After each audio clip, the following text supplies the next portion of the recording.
Catherine Bernardo at Alden Richards mag-out of the country ngayong taon. Last year pa inaabangan ng lahat ang out of the country tour or vacation ni na Catherine at Alden, na kung saan naibahagi rin nila ito sa atin sa isang interview na muli silang babalik na magkasama sa Amerika. Hindi nga lamang natuloy ang kanilang napag-usapan at plano last year dahil namatay ang lolo ni Alden. Kaya naman ngayon, isang napakagandang balita ang nakarating sa atin mula sa ating legit source na kung saan tuloy na raw ngayong taon ng vacation ni Alden at Catherine patungong US. Ayon pa nga sa ating source, ay both families nila ang kasama at magiging pribado lamang ang nasabing bakasyon.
Bernardo at Alden Richards mag-out of the country ngayong taon.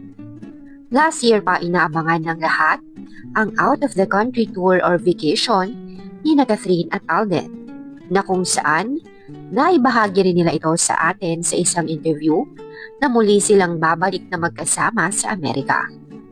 Hindi nga lamang natuloy ang kanilang napag-usapan at plano last year dahil namatay ang lolo ni Alden. Kaya naman ngayon, isang napakagandang balita ang nakarating sa atin mula sa ating legit source na kung saan tuloy na raw ngayong taon ng vacation ni Alden at Catherine patungong US. Ayon pa nga sa ating source, ay both families nila ang kasama at magiging pribado lamang ang nasabing bakasyon. Alam nyo rin ba na magkakaroon muna ng break sa kanilang mga trabaho ang dalawa? Sa mga endorsements, sa mga event. At ngayon pa lang ay napaplano na nga sila para sa kanilang bakasyon. Ang isa sa inaasahan natin ay mga kuhang litrato at videos na mga paparazzi sa US kapag nagkataon na naroon na nga sila, na kung saan maaaring ang maspatan si Catherine at Alden na magkasama. Kaya naman, bagamat tahimik at pribado ang dalawa at mukhang wala namang update sa kanila, pero alam natin na nariyan lamang sila sa isa't isa na nakasuporta at hindi nawala ang koneksyon sa isa't isa. Kaya naman, ngayon ay private lamang. Kaya naman para sa maaaring update sa usaping ito at sa mismong araw ng kanilang pag-alis, manatili lamang kayong nakatutok at nakasubscribe sa channel na ito.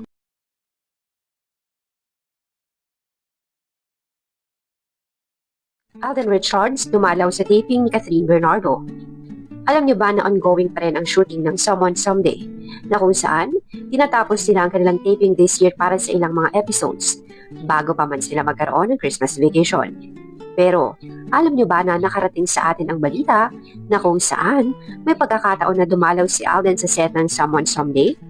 Nagdala pa nga raw ito ng pagkain para sa lahat. No phones and photos allowed nga lamang noong nagpunta si Alden. Kaya naman wala talaga tayong makukuha na kahit na anong update. Hindi lamang yan, dahil alam nyo ba na nag-stay din ito doon? Alam natin na nagdidirect rin si Alden at meron itong sarili niyang company. Kaya naman ayon dito, ay napakaganda raw ng series at shot ng bawat anggulo, kaya naman kaabang-abang ito para sa publiko. Sa ngayon, iyon lang ang balita na nakarating sa atin tungkol kina Catherine at Alden privately. Pero malaking bagay na ito para sa mga solid fans nila na sumusuporta pa rin sa kanila hanggang ngayon. Ang malaman na may Catherine pa rin at ang malaman na muli silang nakita at nariyan sila sa isa't isa para sumuporta. Kaya naman, for more update para kina Catherine at Alden privately at sa kung ano pa nga ba ang mga susunod nilang mga proyekto at mga gagawin pa sa susunod na taon, manatili lamang kayong nakatutok at nakasubscribe sa channel na ito. Sisiraan kami hanggang mahuli yung rumpi. 1, 2, 3, let's go!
DJ Ken James Barter Remix.